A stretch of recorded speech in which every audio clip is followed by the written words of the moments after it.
Okay, good afternoon, all of you. Let's welcome Mr. Neel Lakhani. He's an advocate practicing at Surat, and he has agreed for to take a session on like public interest litigation. He'll be sharing his specifically his own experience. Right? He's a very young lawyer, and it's an inspiration for all of us, right? So, as a student, as a faculty, also as a very young age, he has taken so many initiatives. So let me introduce Mr. Neel Lakhani. So, Mr. Neel Lakhani is the founding senior partner as a trial legal consultant at the Surat, and the Lakhani Legal Consultancy is L.L.P based at Ahmedabad. He's a partner in that. He has done law from United World School of Law in 2019, and right now pursuing his LLM in criminal law. His area of practice is the civil, the criminal, constitutional law, IP, and consumer law, and is practicing before the various courts and tribunals. Uh, he has been accredited with the title in the India Book of World Records for being the youngest person in the world to have his own law firm. He has been recognized for his analytical research skill. He's active mooter and debater during college, and has been judge a few of the moot and debate competition. In span of 2 years of practice, he has his name in more than 150 cases across various courts and tribunals. His litigation works has been highlighted several times by media platforms and have been active the participants in the media debate. He has been recognized for the pioneering BIS for the betterment of the benefit of the people in this society at large, and also for the prisoner in the state of Gujarat. So, with this note, I, on behalf of the Paro Institute of Law, Paro University, welcome you for today's guest session. So, over to you. Thank you so much, sir. It is an honor to be here. Now, I've always had a litigation background, and both my parents and my elder sister are also from the same profession. So I was always exposed to the ground reality and practical scenario in today's day. We also run an NGO where it is for the betterment of families of convicted and UTP prisoners. My mother is a United Nations award holder for her works in human rights. Father is a retired district judge and currently practicing before the Honorable High Courts and Supreme Courts of the nation. Now, as I grew into this fraternity, I wanted to play my part in my own way. When I incorporated my firm altogether in a different city, I got more aware of the plight and problems of people while going to jail visits, hopping from place to place to establish my practice and to find cases. And while I was struggling in moving to places to establish my litigational practice, I came across a lot of causes and people who needed help and who I could help with the knowledge and modalities of my law. To give back to my profession is a different honor, and to honor the profession that I not only practice but honestly worship. Getting up each morning, going to the court, seeing those smiles and peace and respect for me in the eyes of people whose life I could make, in whose life I could make a difference, is still date my biggest guiding and motivational force. Now, and amidst all of this, while everything was going on, we faced a pandemic where everyone was shaken with happenings around all of us, lending and all of us were lending our helping hand. And as me and my family also played our small role in helping the needy around in all the manners. Uh, and it's then that the plight of people and the strong legislative weapon that we have provoked me to raise a voice for the population that did not have their own voice. And then, as I got deeper into this segment, I was lucky enough to receive help and guidance from my family, various seniors from legal fraternity, the press, and then knowing the zeal. A lot of segments of the society also approached me with the causes they were aware of, and I tried to voice the most grievance that I can with the boundaries and jurisdiction of, in the framework of PILs. This is my way to just give back to the profession, to the ground that sustains me, my livelihood and responsibility that the profession has entrusted with all of us to up onto shoulder. Now, coming to the topic that how to draft a proper PL petition, how to choose a topic upon it. Now, to choose a topic, you should be very sure as to if it is for a public good. Now, public good does not mean a group of 15-20 people, but it covers the entire either state or a community or a class of people or people in the entire nation. It should be for the larger interest of people. Now, a particular group also sometimes cannot be said as a larger group of people. Right, so there are certain provisions in our constitutional law which makes certain laws permissible to be made for women, children, certain communities, right? So if there is specifically for that community, we can say that okay, it is for a larger community people. But for example, if we say that only for the people residing in Vadodara or in a particular area of Vadodara, okay, we should be very very sure that who the respondent parties are, because if the respondent parties, let's say you have made Union of India a respondent party in your PIL and your PIL is specifically for the people of Vadodara, considering that there are 138 crore people in India and the population of Vadodara, it is not even 1% of it. So that would not count as larger public interest. But if your party is state of Gujarat or Vadodara Municipal Corporation or certain local entity, then it can be considered. So always your topic should be such where it can be highlighted for larger group of people. Now, who can file a PL? As per law, anyone can file a PL, but recently, Supreme Court had passed an order in which they stated that a lawyer should try to prevent to file the PL himself, as due to the reason that now it has coming up to the trend that people are filing PLs just to get publicity, not out of their proper public interest. Right. So in order to avoid this, the Supreme Court has stated that lawyers should try to avoid as much as they can to file a PL. However, if there is no other option, even the lawyers can file a PL. PIs are usually filed if it is in the High Court, it's under 226 and 227, or if it's along with the fundamental rights, obviously, and if it's in the Supreme Court under 136. Now, about the petitioner and the respondents, the petitioner should be a citizen of India. He should be residing at the place of the incident or be somehow connected with it. Okay, somehow be connected with the issue going on or the issue of the PI. Respondents are always either state or state authority. Now, in PIs, usually the cost is borne by the person who is a petitioner in the PI. Now, if you yourself are a person who is filing a PI on your name, then you have to mention that it is upon your own cost and not in the instance of any other person or organization, and all the litigation cost, expenses, etc., would be borne by you. Then comes the facts of the PI. What are your basic facts? Sir, if I may share the screen at this moment so I could Yes, yes, show yes. them from the. Yes, yes, yeah, exactly. That will be good for all of.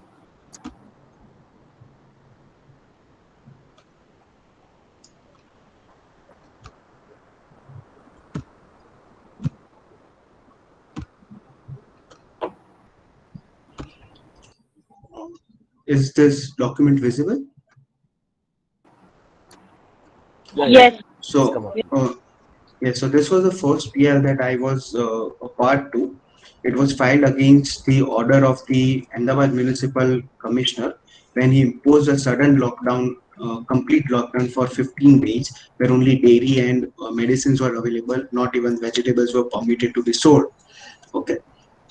Now, as you would be able to see, the title is always shortest when it goes from writ petition, public interest litigation. It is a complete different category than the other writ petition. So it is very necessary to mention writ petition in bracket public interest litigation.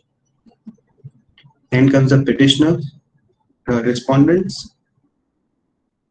Now, in the cost title itself, you have to mention what you are seeking for under this PI.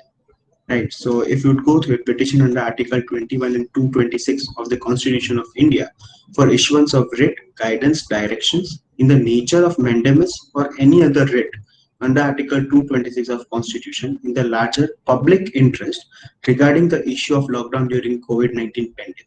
So what you are challenging, what you are seeking, and whether it is for personal interest or for a public interest is to be mentioned in the cause title itself.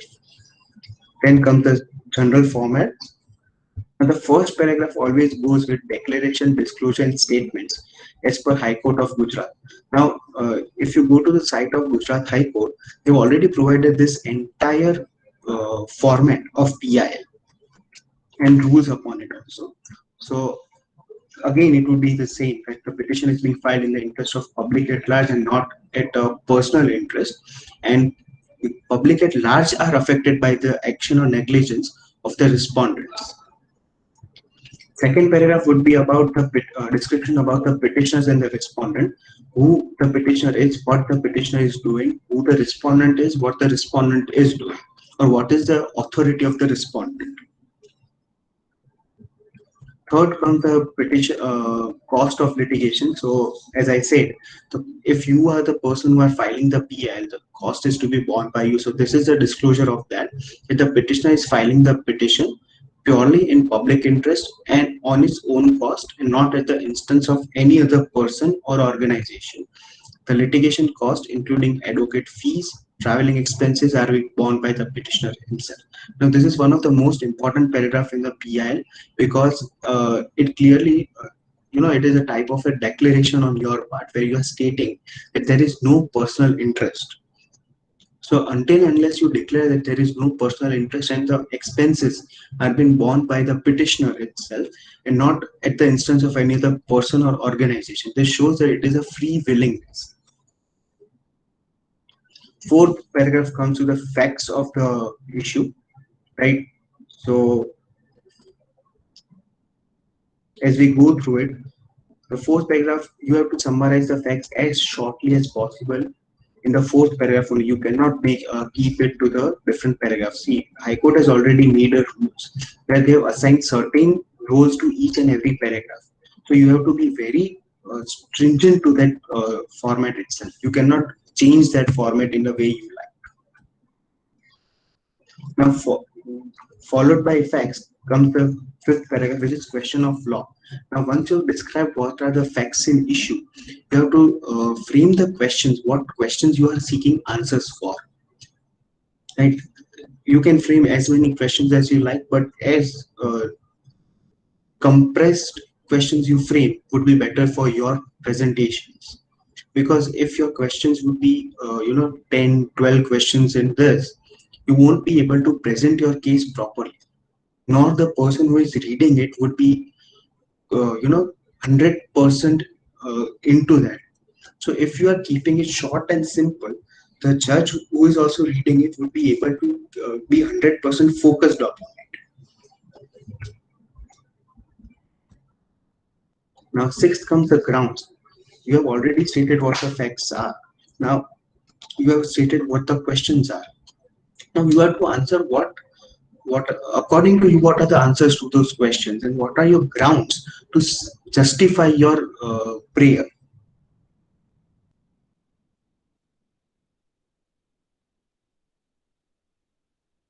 Followed by grounds comes the seventh and the most important paragraph again, where where you are declaring that the petitioner has not filed any other appeal application either before this court or before any other court on the same subject matter of this petition. However, petitioner, if there is any other petition pending and you are having a knowledge about it, or the petitioner is having a knowledge about it, it is mandatory to show that yes, this so and so petition is already pending. I am having a knowledge about it, though it is not filed by me, but it is pending before this court, which is to be shown. However, if the petitioner has filed any petitions in the previous phases, you have to give a complete list of all the petitions that the petitioner has filed till that date. My eighth term, the petitioner has no other alternative or efficacious remedy but to approach this honorable court because the jurisdiction relies with the honorable high court only. And ninth comes your prayer part. So this is the basic format. You would also find this format on the website of Gujarat High Court. Just like normal other petitions, index, synopsis, everything is extremely necessary. I would also give you a glimpse of that. Now it is to be filed in the format that first comes the index, then synopsis, and then memo of petition, followed by all the annexures. Synopsis, you can make it in two ways. You can generally go through just like I've gone through here in the paragraph format, or you can even have a tabular format. If you are showing the multiple events on multiple dates, you can always use the tabular format. So this is the basic format of PIL. How you are to follow this format always. If there are any questions regarding the same, I would surely like to answer those. Shivam says what should be pattern for drafting. See, pattern for drafting is just the format that I showed you, right?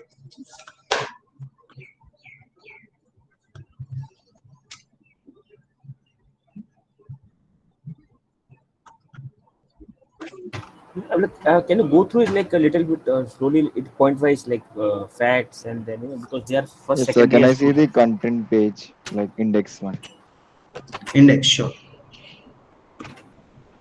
A student, please make it interactive, so you will learn a lot because format is available right on the, so it won't be helpful that much, but you can have an interaction, so you will get the Sir, interactive. this index is after whether after the prayer or we need to include it before itself. No, no. First would come index, then it would be followed by synopsis, then it would be followed by memo of petition. The prayer is a part of memo of petition only. Okay, so what all we have seen so far is a part of memo. Yes, what you have seen so far, the paragraph that we discussed about is a part of memo, right? However, what comes first is first comes index, then comes synopsis, and then comes the memo. Okay, sir. So it means that we have to summarize all the facts in the synopsis itself before beginning with the memo. Yes, all the facts are to be crisply summarized.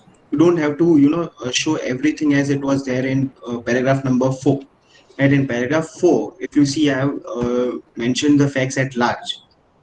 I have explained them as much as I could. However, in the synopsis part, we would try to crisp it and compress it as much as possible. So it covers both the things, not just the facts, but also they do not. We have to make sure that we do not miss out any important facts upon. There is no page limit upon how much it should be, or paragraph limit upon in what how much limit it should be comprised, right? So you can explain it at large also, but it is always better to compress your facts in synopsis, so because they are just to give a basic understanding about your petition. Yes, if you have any annexures or any news clipping or any papers with you in order to support your claims, you can always attach the same. As you would be able to see, yeah, So paragraph number 4. how is this proceedings of PIL different from the normal litigation? PIL, first of all, it is heard by division bench, chief justice bench. A normal civil application or normal writ petition is heard by a single judge. And PIL, because it affects people at large, it is to be dealt very cautiously. However, if you are going for a simple writ petition, it is only going to affect the people who are party to that petition. But in PIL, it is going to affect people at large, those who are not even party to the petition. So it is to be dealt very cautiously. Otherwise, there is no different form of presentation in that. Just that there is a specific format where you have to in different paragraph where you have to specifically declare certain things. And also it I would like to show you in paragraph number 8 itself.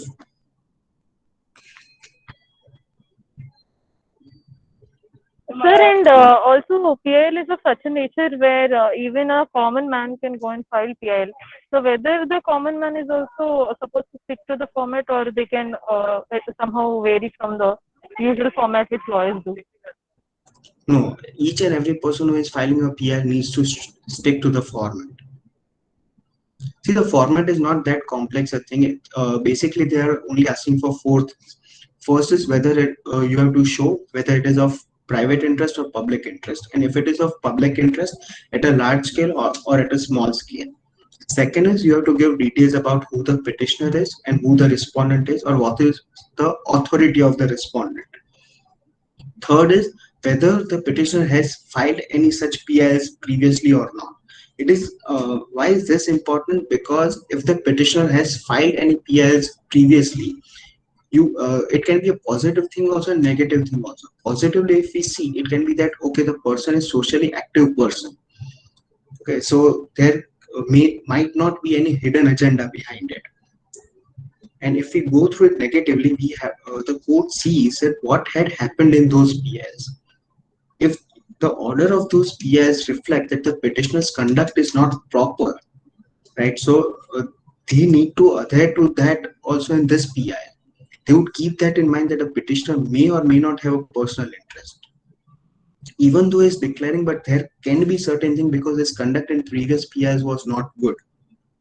So that is why that paragraph is important. And in seventh paragraph also you have to mention whether the petitioner has made any efforts to show that the issue which is there, he has tried to verify the information on his own sources, or whether he has made any efforts to verify the different sources. Any nominal fees for PIL? See, PIL, if it depends upon the lawyer to lawyer once you go through it. If you are filing as a student, right, you are going to either engage a lawyer or you are going through legal service clinics. Okay, so the fees different, fee structure differs according to it. However, there is no court fee for it yet. No, there are no court fees for it.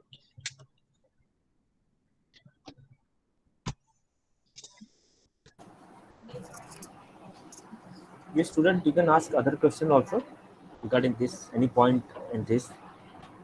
And how to choose a party? Like, if you it's fine, you can put up like you put up commissioner also. If you put up state of Gujarat, it will suffice, or we need to more precise in putting the respondent.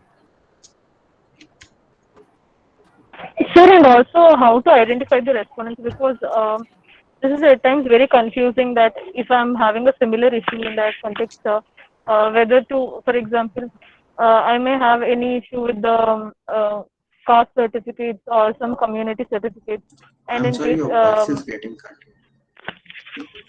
sir, am I audible now? Is it clear now? Better, but not clear. Okay, so I'm saying that for it's at times difficult to identify who the respondent is, because I might be having any issue with the commissioner as well, or with the municipal clerks or some other person who is higher in his authority. So we are supposed to file only on the person with whom we have the grievance, or anyone who has the highest authority in that hierarchy. Anyone who can be, included under Article 12 and 13 as state or a state authority. Any organization or any person who is a government employee, or any organization attached to a government who can be claimed as a state under Article 12 can be made a party to a PI. You do not have to specifically name a person. If you don't know the name of that person, you can. There is always either state of Gujarat or Union of India party to any of the PIs. Above that, if you know the specific institution or a specific person, you can always name them. If you don't know the person, then you, for example, in this PIL, I knew that the commissioner Sampesh Kumar. However, if I don't know any specific person, but I know the authority, so I just have to mention the authority. Okay, sir. Okay.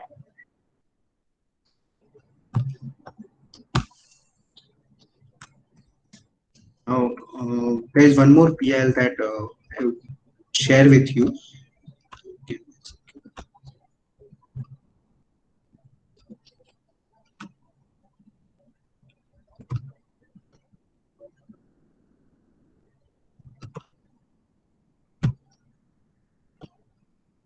This is the second PIL which I was a party to. It was filed on behalf of an NGO, and this was for the inmates who are during serving their jail time at the time of lockdown and the spread of corona increased in the jail. Okay, so again in this format, if you would see, there are some basic changes that are made in it, but And format, you would see that the we are format not able is to the see. same which was there in the Nachi, last. we are not able to see. Nachi dekha screen sharing.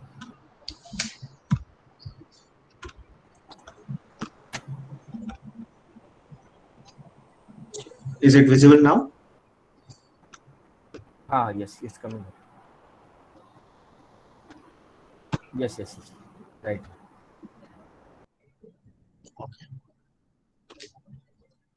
So you would see that not much has changed in this. Also, the format is the same.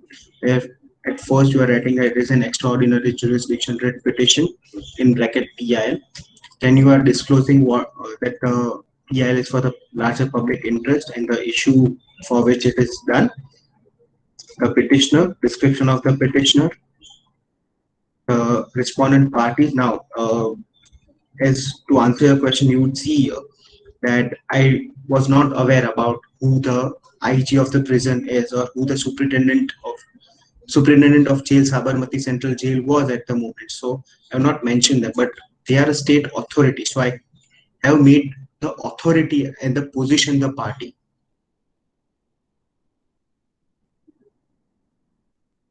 Now the next paragraph.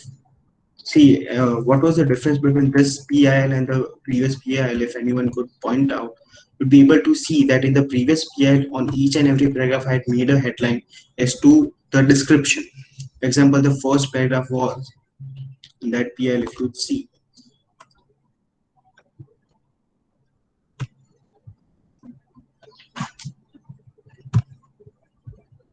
Sure, I have this doubt where you have mentioned district in the beginning of the PIL, right?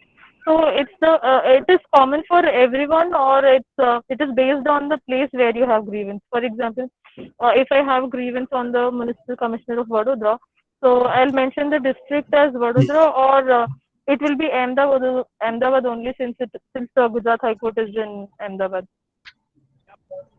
No, any district where you have a grievance, any authority party.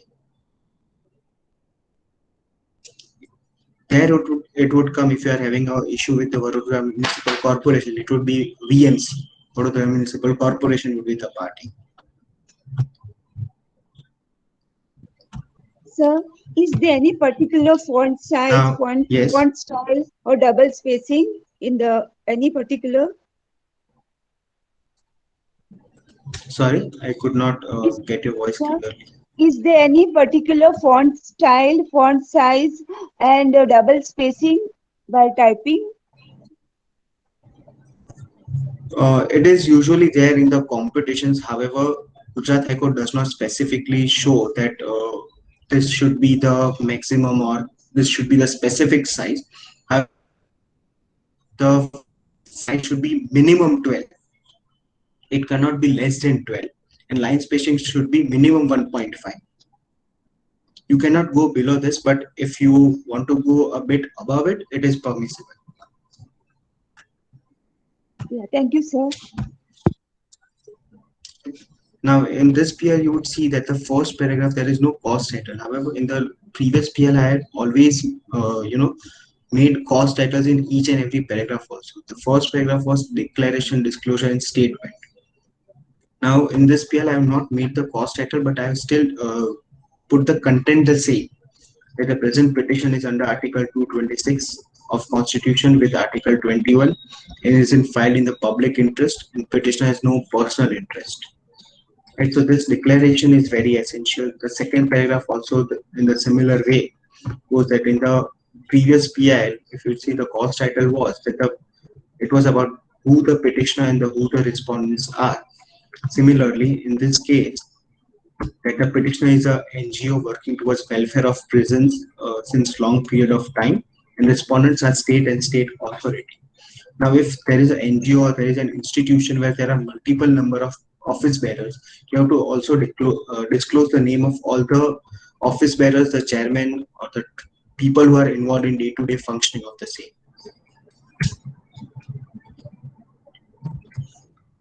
Similarly, in the third paragraph, it goes that the petition is in the public interest and who is to bear the cost of the litigation.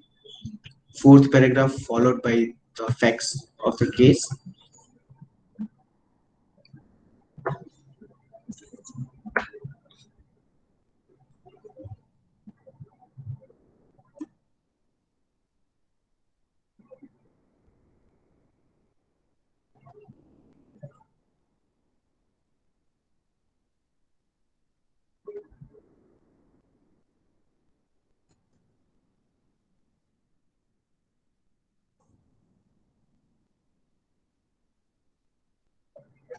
See now here, if you see paragraph 4.6, it is said that it came to knowledge of the petitioner that recently 11 inmates and 3 police personnel working in Sabarmati jail were found infected by coronavirus as they were tested and found positive for the same.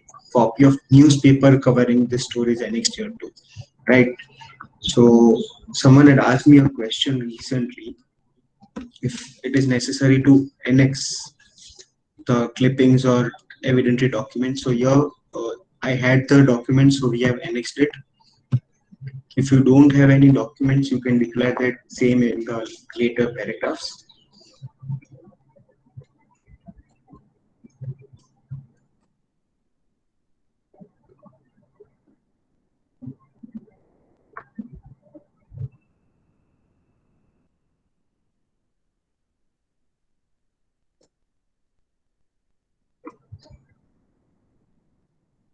Paragraph number 5.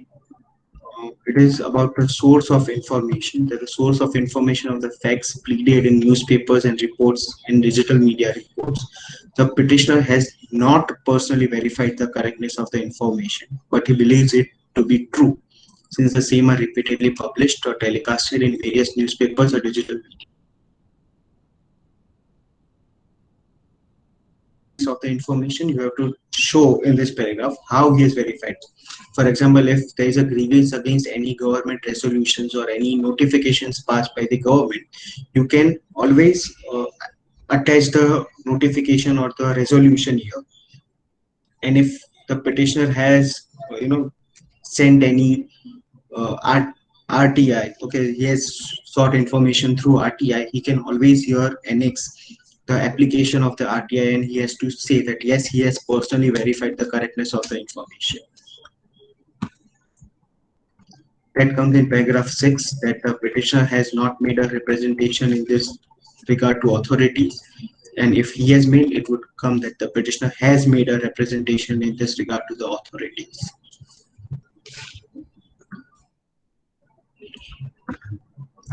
Now, paragraph number 7, again, it is about declaring your knowledge. If the petitioner has filed any previous PIs regarding the same, or if any such PIs are pending before this honorable court, then those are to be declared here.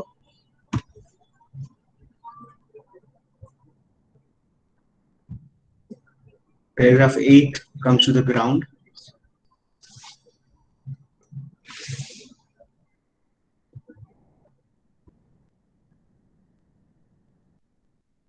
What are your reasons or what are your submissions are to be mentioned in the grounds.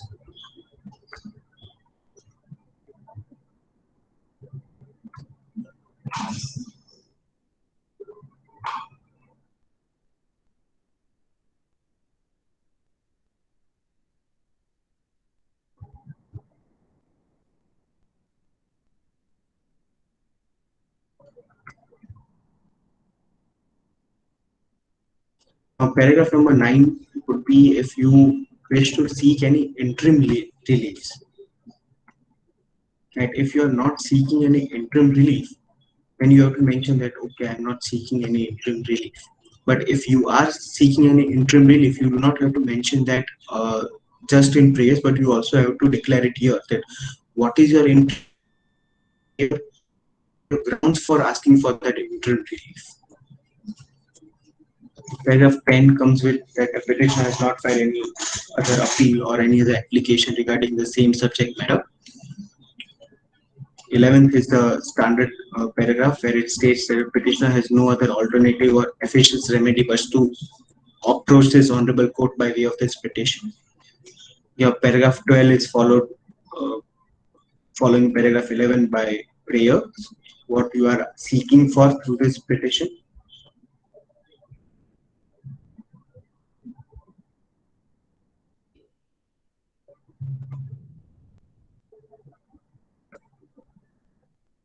It can be any relief, compensation, directions, orders, which you can be seeking through it.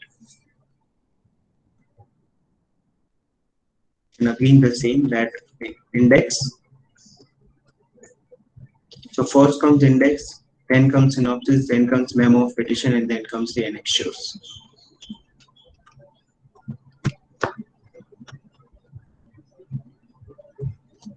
So that's the basic format of the PI. You have to adhere to it, and there's nothing rocket science behind it. It is a very simple format asking for only a few specific declarations. Otherwise, it is just same as any other petitions.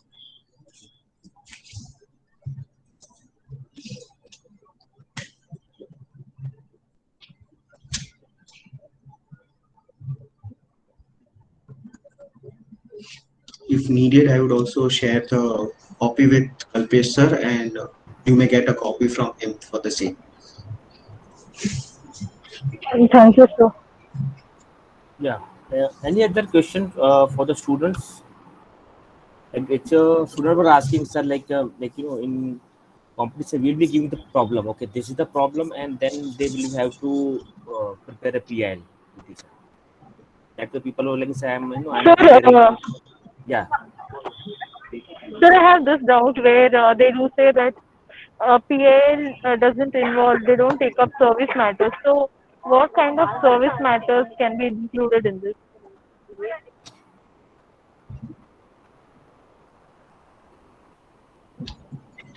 See, service matters are usually not under the scope of PI. Service matter includes any person who is, going through, is employed contractually, or there are any internal service issues. They are not under the scope of PIL. They are to be filed separately through SCH only. So, okay, sir, so can we say that medical negligence is also one of the service matter, or it can't be said? Medical negligence, how? Because medical negligence can be on the part of employees, also on the part of doctors, or on the part of hospital as a whole, or against a consumer also.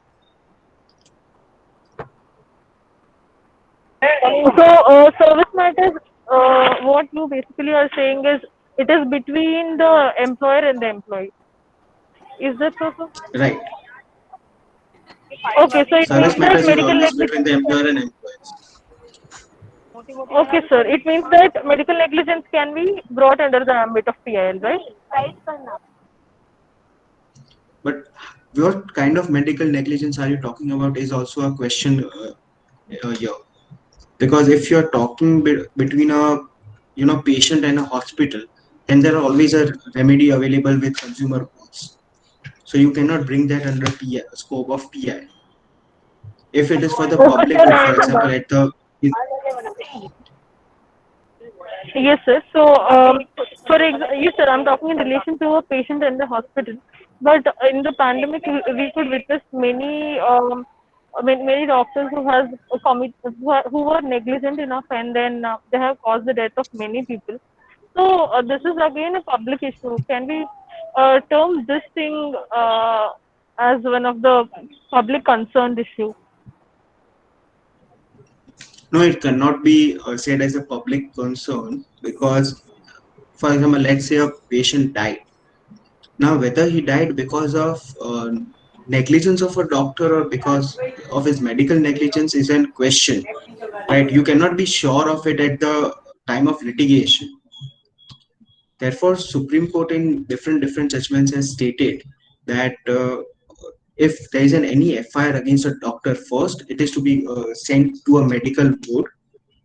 The police has to approach the medical board to ensure that there is a medical negligence, and only then an FIR can be lodged against a doctor. Now, what you are saying is between a Okay, sir. patient and a doctor, so it is a private affair and not a public affair. Okay, sir. So, and what about many patients who have grievances either on the same doctor or on doctors? So, whether that can be termed as a If it public is or a, uh, it depends upon the question whether the hospital is a private entity or a government entity, right? Let's say if there is a government hospital and proper medications or proper hygiene is not maintained in that hospital, it can be a subject to a PI. However, if it is a private hospital, it does not come under the scope of PI. PIL is only sustainable against any state or state authorities.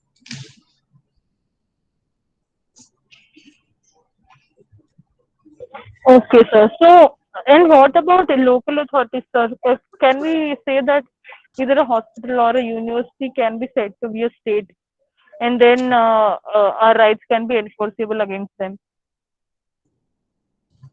Any entity which can be a state or which is a state or a state authority is a can be a part of PI.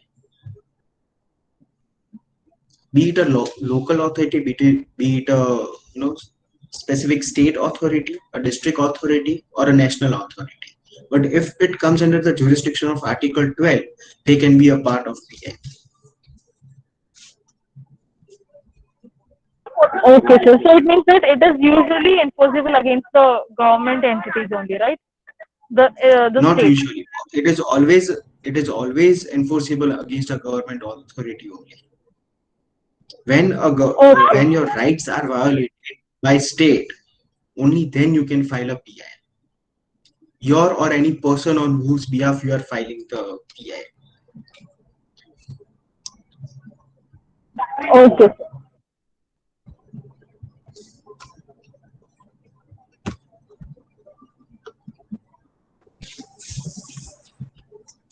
Sweat is nothing else but it is just a swear that okay, I swear on oath that the contents which I'm presenting are true.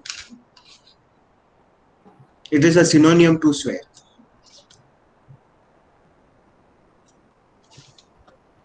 Yes. Any other question from the students?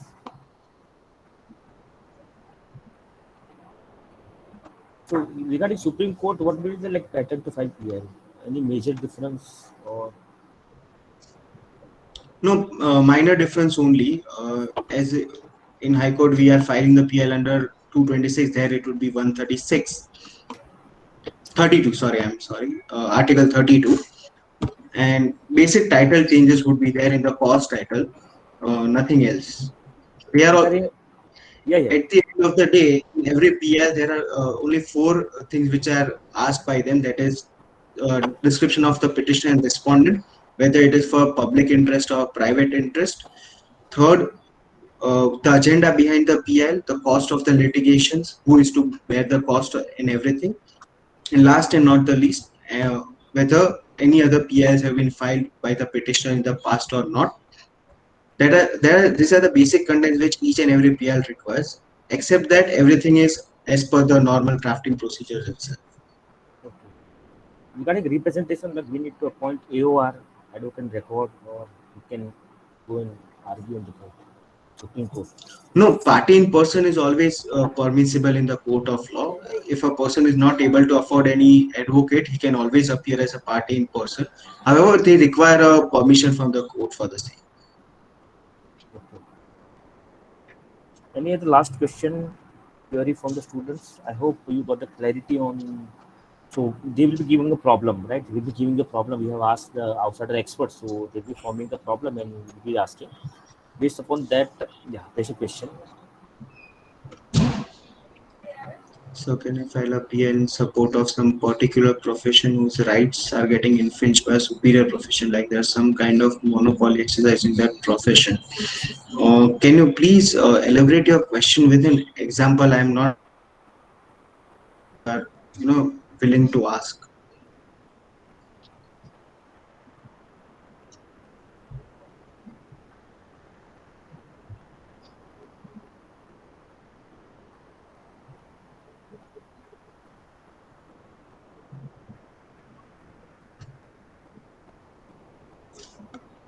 Yes, Ritik, can you unmute and ask?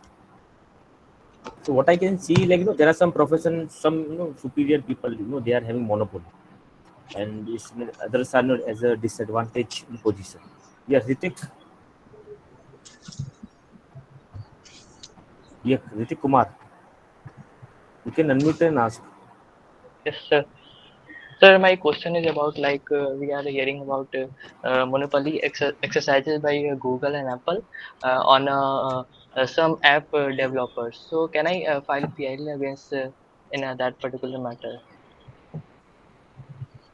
No, in that matter, it is not possible to file a PL because it is your personal grievance and not for the interest of public at large. Only when there is an interest of public at large, you can file a PIL.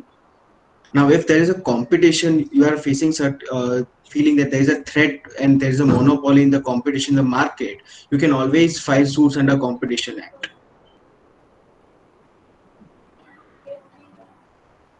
Yes. Any other last question, query?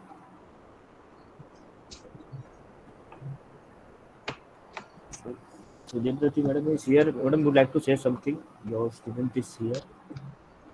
Yes, madam. Over to you.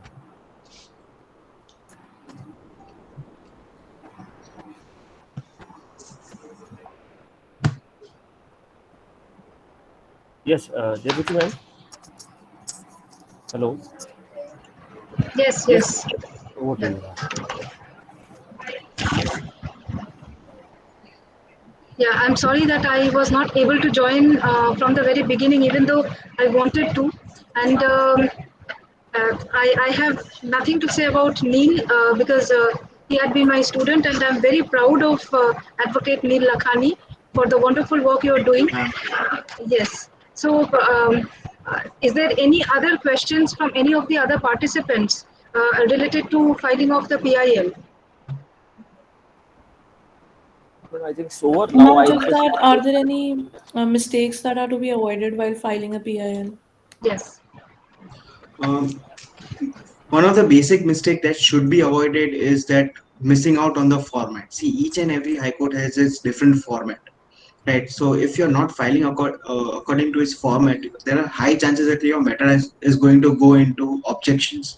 So then it would take time to remove those objections. Then it takes time to circulate and then to adjudicate. So sometimes it happens that by the time the matter comes up on the board for hearing, the crust of the matter becomes infructuous.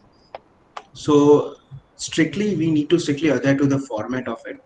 Second is be very, very sure that it is for a public interest and there is no way that it can be of a private interest.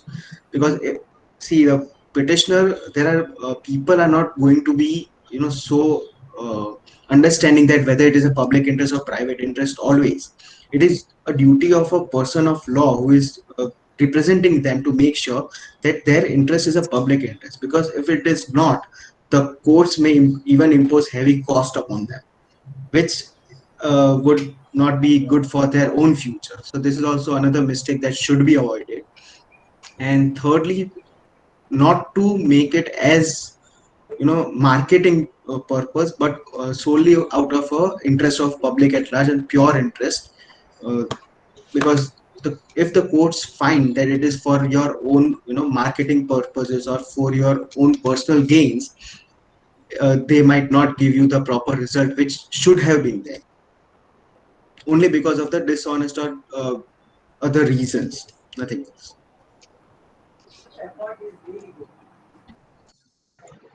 Also, I wanted to also share something and also suggest Neel. Neel, Yes. since I was not here since the beginning of your lecture, have you shared your opinion or your understanding about, suppose, for example, a person wants to go ahead and file a bill himself, not being a lawyer. Have you shared how he or she can do it? Yes, ma'am. Any person, Yes. see, the format of the PL is always available on the different High Court websites as per their own High Court rules and formats. A person can go to the site of the High Court, take the format, draft the PL himself, and file it as a party in person. If they don't need an advocate or they cannot afford a legal aid, they can always file it as a party in person. And also, like since I do understand that there might be human rights activists or there might be students who would be interested in filing bill, but they are not full lawyers. Please also share that if it is for any child rights or for for supporting any child cause for child right. What are the ways for filing the bill, especially if the child wants to reach out to the High Court or somebody has suggested the child. Kindly share this also. If any law student is willing to file that PIL, they can always do it, because considering that law, any law student will be above 18 years of age. But if a child wishes to approach this honorable court, they need to have to go through a guardian, be it their mother, be it their any other legal guardian, but they can always approach the court through their legal guardian. So they can also file a PIL, but they need to approach it through their legal guardians. Yes, absolutely, absolutely. Okay, thank you. Kalpesh sir? Okay. Yes, madam. I think any other last query from the students?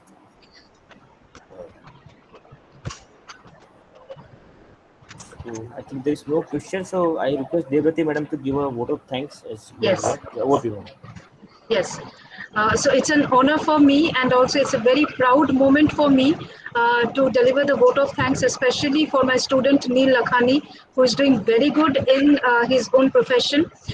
Thank you, Neel, for sparing your time. And I know that this is a very busy schedule for any lawyer, including lawyers like you, and that you're doing a wonderful job, especially for fighting for the causes of people. And I hope that, and also why I'm forgetting, thank you, Kalpesh sir, for sharing this information with me, that my student is now an expert in filing the pills, and it's really very, very important for all other law students who might be here, that to learn that, as Neel just stated, that it's not necessary that you have to be a lawyer.